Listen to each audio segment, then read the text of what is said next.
மும்மூர்த்திகள் போல கீர்த்தனம் பாடிடவே இசை ஞானம் தருவாயே ஜகத்காரணா.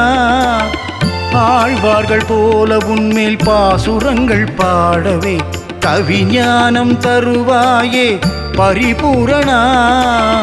மும்மூர்த்திகள் போல கீர்த்தனம் பாடிடவே இசை ஞானம் தருவாயே ஜகத்காரணா. ஆழ்வார்கள் போல உன்மேல் பாசுரங்கள் பாடவே கவிஞானம் தருவாயே பரிபூரணா.